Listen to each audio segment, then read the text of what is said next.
The morning came up grey at the seam of the door, and Wren Calloway knelt on the packed dirt floor of the smokehouse, with both palms flat against a wall the colour of a cold stove. Frost had crept up the inside of the plank door in feathered scales. Her breath hung in front of her face and did not want to leave.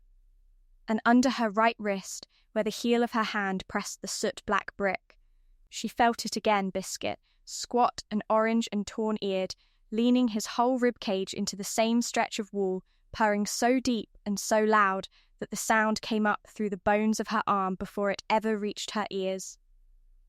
9 mornings now. 9 mornings the deaf cat had ignored every rafter and rat hole and collapsed shelf in the ruin to press himself against this one dead wall and stare at it like it owed him something.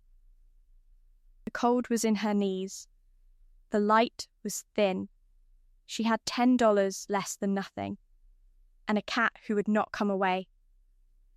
"There's nothing there, Bud," she said, though she knew he couldn't hear her, and she said it more for herself than for him. Her voice sounded small in the stone room. Biscuit didn't so much as flick the torn ear. He couldn't. He only widened his stance a little, dug his blunt paws into the dirt, and leaned harder, his gold eyes fixed on the brick as though he could see straight through it to whatever was keeping him. She sat back on her heels and let her hands drop into her lap and looked at him, this animal that had somehow become the whole of her household. 3 weeks. It had been 3 weeks and 2 days since the sheriff's paper on the apartment door, since the landlord's man had stood in the hall with his eyes somewhere over her shoulder and told her he was sorry. They were all sorry, but sorry didn't cover April. She had carried out what fit in the truck bed and left the rest. A person learns fast what she can live without when a stranger is watching her decide. The couch, gone. The good lamp, gone.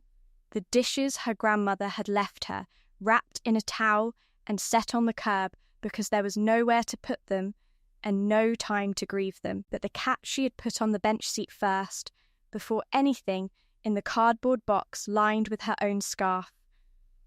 And she had not once considered leaving him. That was the arithmetic of it. You could strip a life down to almost nothing and still find there was a thing you would not set down.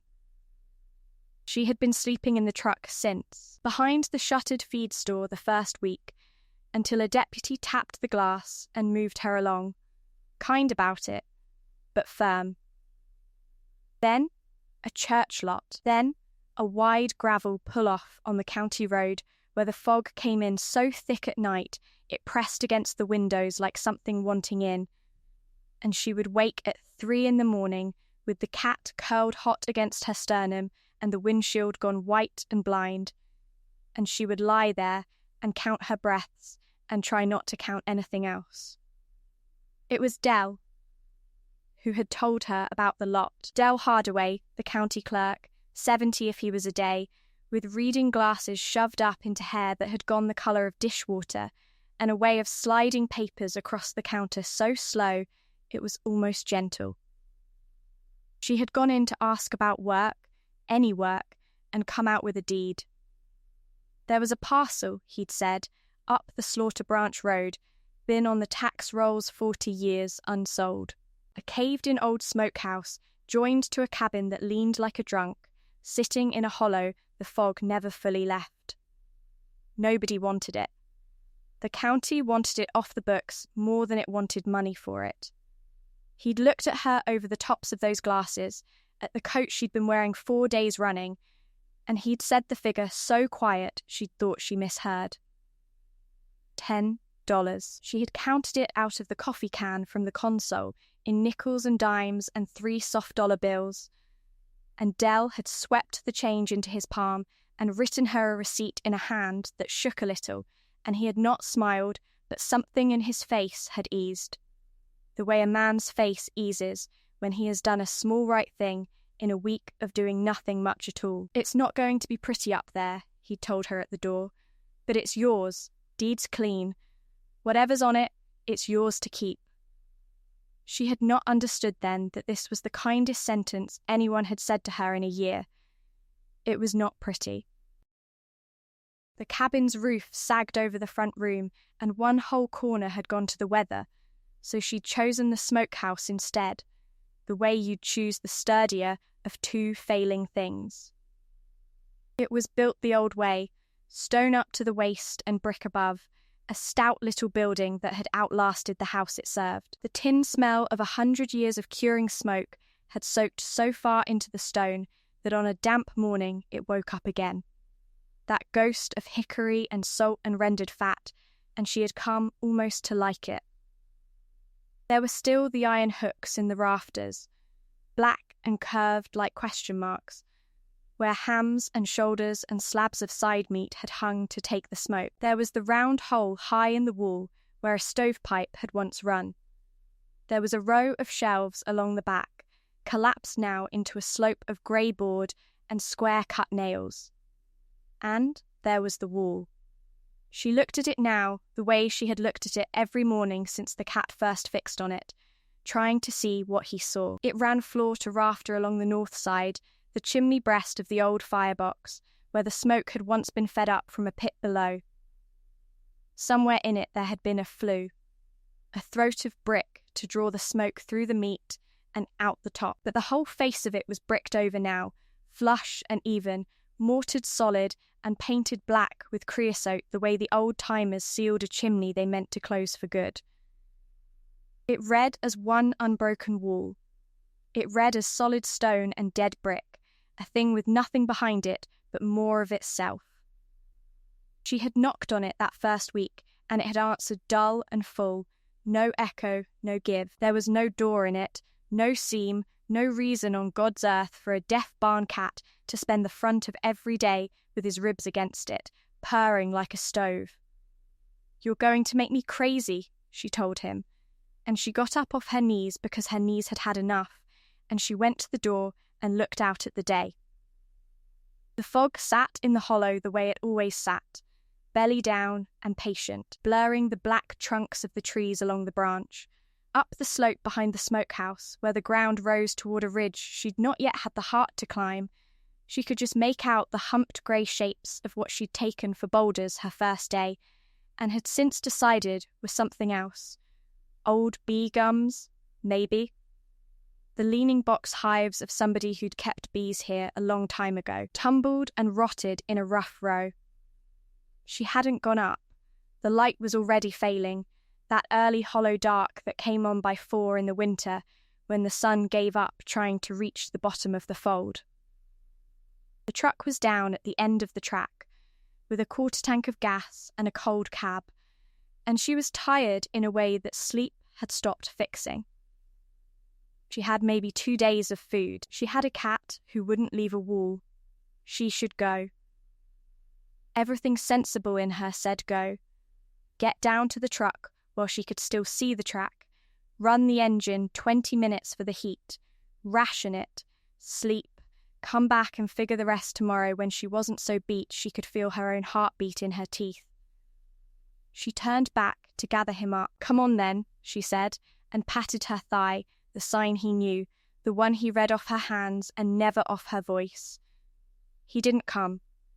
He sat where he'd sat, tail wrapped so tight around his front paws it looked painted on, and he pressed, and he stared at the flue, and when she crouched and reached for him, he leaned away from her hand and back into the brick. Not unkind about it, just immovable, a small orange stubbornness against the black. And because she was too tired to lift a cat who didn't want lifting, and too fond of him to force it, she knelt down beside him instead, right where he was. And she looked at the wall up close, closer than she had before, in the last of the grey light coming sideways through the door. And she saw it. Not all at once. It came the way a word comes when you've been staring at a page too long. The eye catches on a thing that was there the whole time. The mortar. All across the chimney faced the mortar between the bricks was the same, a hard old lime grey, gone nearly black with age and soot, the joints thin and tight, the way a mason 100 years dead had struck them. All across it, except this one square yard low on the wall, right at the height of a kneeling woman's chest, right where a cat had been laying his ribs for 9 days. Here the mortar was different. Lighter, a softer grey, and coarser, laid in fatter, sloppier joints by a hand in a hurry. A hand that was not the mason's.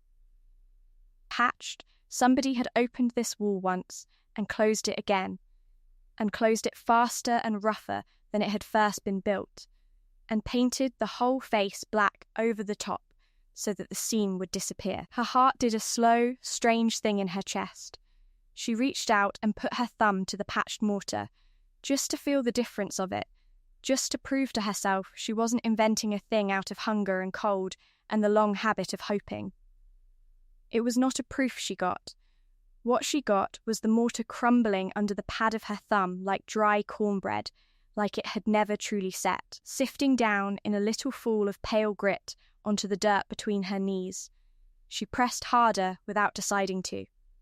A whole joint gave, powdered, sighed away to nothing. And a single brick at the centre of the patch shifted under her hand.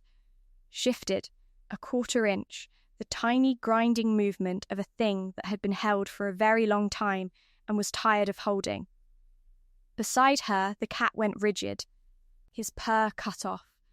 Every hair along his spine stood up at once, and his one whole ear and one torn ear both strained forward toward the wall, and he was not looking at her. He was looking at the brick, at the small dark line that had opened at its edge. Wren worked her fingernails into the gap.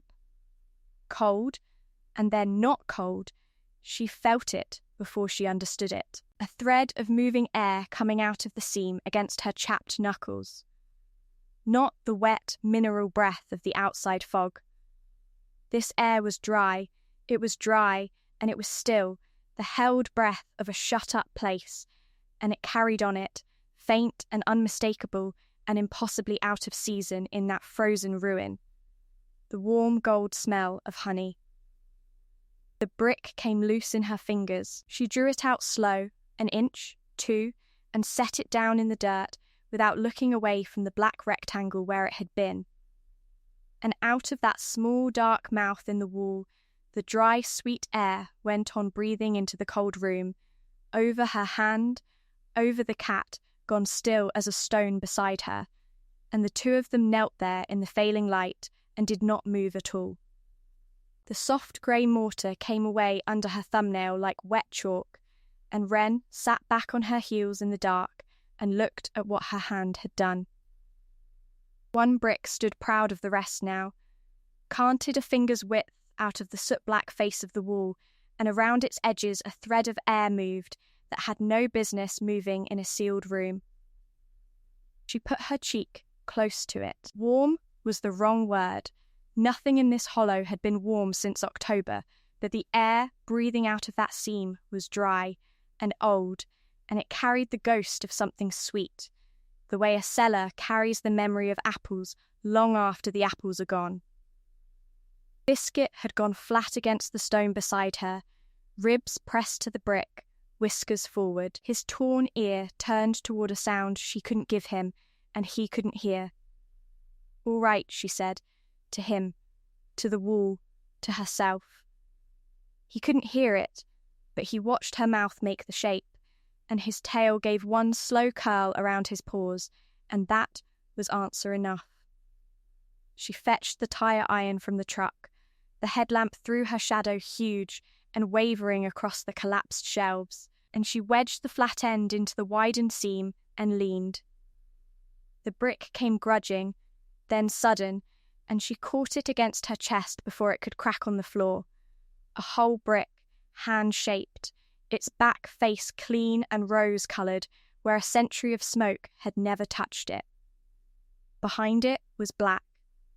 She reached 2 fingers into the black and felt smooth, cold metal, ribbed and seamed, and she pulled her hand back, not from fear, but from a strange reluctance to be the first to touch a thing that someone had gone to such trouble to keep. Then she worked. Brick by brick, the way you eat an apple down to nothing when it's the only apple you have. Each one loosened along that soft-patched mortar, and she stacked them in a low, careful wall by the door, and Biscuit walked the growing gap with his paws set down deliberate on the cooling stones, pressing his flank to each new opened inch as if to hold the warmth of it, purring so hard she felt it come up through the packed dirt into her knees. The cold at her back stopped mattering. Somewhere past midnight, the flue stood open to the height of her shoulders, a dry, mortared cavity lined all around in pressed tin, and the headlamp found what Alma Pruett had hidden in it, and sealed with her own hands against a winter she wasn't sure she'd live to see. It was not gold. Wren understood that at once, and understood too that gold would have meant less. Ranked along the tin floor of the shaft stood honey tins, pressed tin, the seams double-folded. 6 of them, then 8, then more behind, and when she thumbed the lid off the nearest one, the smell rose up so thick and gold and living that her eyes stung. The honey inside had gone to crystal, pale and grained and packed solid. But it was honey still. Good honey, 100 years asleep, and none the worse. Beside the tins were jars sealed under wax, dark shapes suspended in them she took for preserves. A coil of good hemp rope, stiff but sound.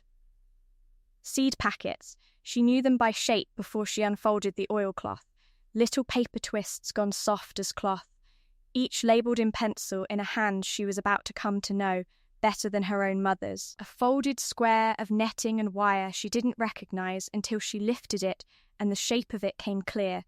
A bee veil, wool-brimmed, meant to go over a hat and hang to the shoulders. A small leather purse, no bigger than her fist, heavier than its size, and when she loosed the drawstring silver spilled cold into her palm, old coins, worn thin, a slow-saved handful of them. And a book. A ledger, the boards warped, the spine cracked soft, and she sat down on the packed floor with her back against the smokehouse stones and Biscuit climbing into the trough of her crossed legs, and she opened it under the lamp. She had thought it would be accounts. Money in, money out. That was what a ledger was. But Alma Pruett had kept a different kind of book, and the columns down the ruled pages were not dollars. They were costs, and the woman had paid every one, and set the paying down in pencil so faint in places that Wren had to tilt the page to the light to read it. She read it aloud. She didn't decide to. It just came out of her into the dark room, the way you talk to something that can't answer so that the words will have somewhere to go. 1 hive lost to the March freeze, she read. 40 stings, both hands. Her own hands were chapped raw and she looked at them in the lamplight. Roof shakes, split alone. 3 days. 1 thumb, a little further down in a smaller hand, as if the writing itself had gotten tired. Winter of the fever. No honey sold, ate the seed corn. Wren stopped there a moment, because she knew that line from the inside, the arithmetic of a person eating the very thing that was supposed to become next year, spending tomorrow to get through tonight, because there wasn't any tomorrow if you didn't. And then, near the bottom of a page, set apart, the pencil pressed harder as if the hand had needed to bear down to get it out, Thomas, buried by the black gum. The whole of my heart. And I kept the bees anyway. Wren sat with that one.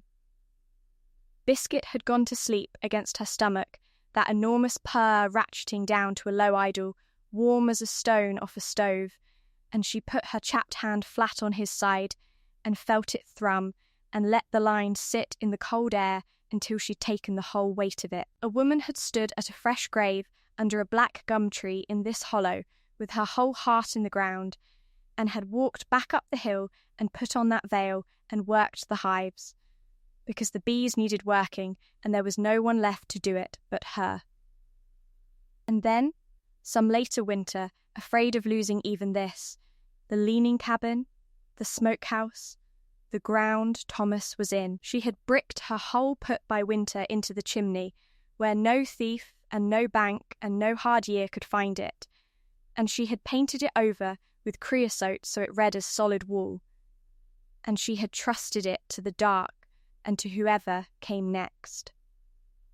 Whoever came next was a woman sleeping in a truck with $10 of change and one deaf cat. The columns went on, and without meaning to, Wren found her own ledger answering Alma's line for line, down the dark, the two of them keeping books across 100 years. Rent I couldn't make, one apartment, the good south window, the sill where the cat sat. The job, 12 years, let me go in a group email on a Tuesday. The friends who went quiet, one by one, not cruel, just busy, just tired of a person who was always drowning. And the counter at the county office, and Dell sliding the deed across it, and her counting the change out of the bottom of the satchel because $10 was $10 and she'd needed every coin of it, and the hot shame of that, the wanting to explain that she hadn't always been this. She hadn't paid 40 stings for it. But she'd paid. Everyone pays a column of something, she thought, and mostly you pay it where no one's keeping the book. Except Biscuit. She looked down at him, the torn ear, the squat orange bulk of him rising and falling. She had kept feeding him when she couldn't rightly feed herself, split the last of a gas station sandwich with a cat who'd never once flinched at a slammed door because he couldn't hear the world be hard, who'd pressed himself against a soot-black wall for morning after morning while she nearly walked away, telling her with the only language he had that there was something here. Stay. Stay. Press your hand where I press mine.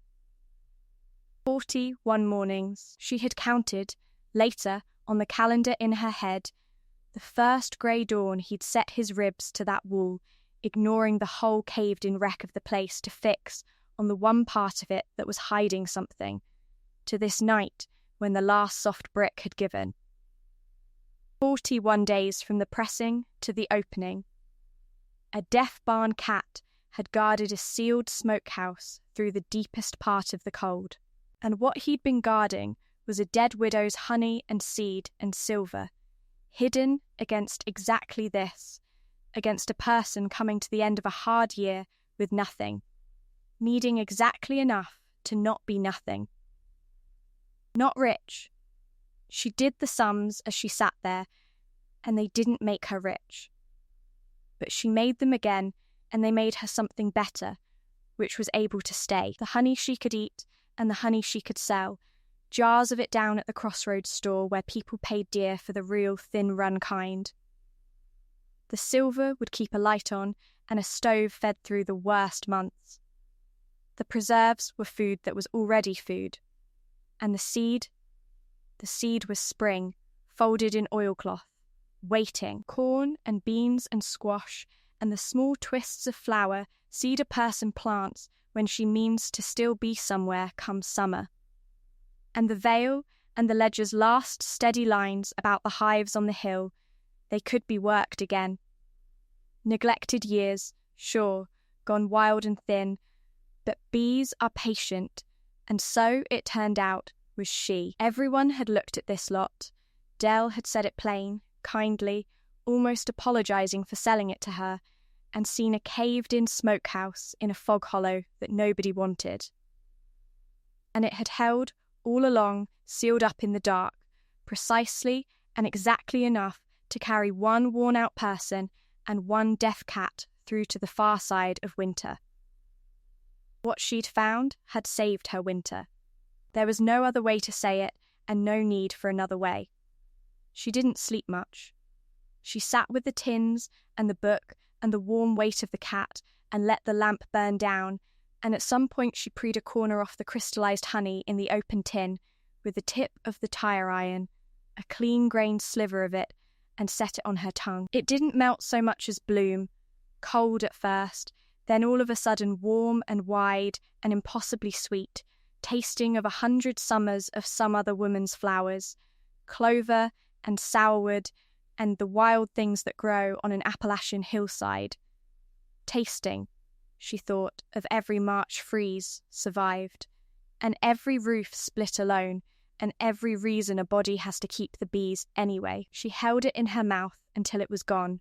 When the grey came up in the one small window, she got stiffly to her feet. The fog was in the hollow the way it always was at first light, lying low and soft along the bottom ground, but there was a paleness behind it now that meant the sun was somewhere and coming. She loaded what she could carry, 2 honey tins in the satchel and 1 in the crook of her free arm, Alma's veil folded flat on top where it wouldn't crush, the ledger tucked against it because she wasn't about to leave that book in the cold. It was hers to keep now. The both of their books, the paying down of 2 hard-used lives kept in one warped binding. Biscuit she carried in the bend of her other arm, which was where he wanted to be, riding high with his front paws hooked over her sleeve and his torn ear swiveling at the world he couldn't hear but could plainly feel. The frost crunching under her lace boots, the whole hillside of it silvered and stiff and beginning, just at the edges, to run wet as the light touched it. She went up the hill toward the leaning hives. She could see them from here, 4 of them, tipped and grey and gone to ruin, and she was not fool enough to think they'd be easy or quick. But she knew now that they'd been worked before by a woman with no more than she had, and less, and a heavier grave to walk back from, and that was a kind of instruction. The veil in her satchel was a set of directions written in the only language that lasts, which is a thing done and left where the next person can find it. At the top, she stopped and looked back, the way you do. The cabin leaned into its smokehouse the way it had for 130 years. Patient, weathered, not much to look at and never had been. But from the mended flue, she'd stopped the opened bricks back loose against the cold, and there was a stovepipe hole she could get a fire under now. A real one, tonight. From the top of that old stone chimney, a thread of smoke was rising, thin and blue and dead straight up into the still cold air.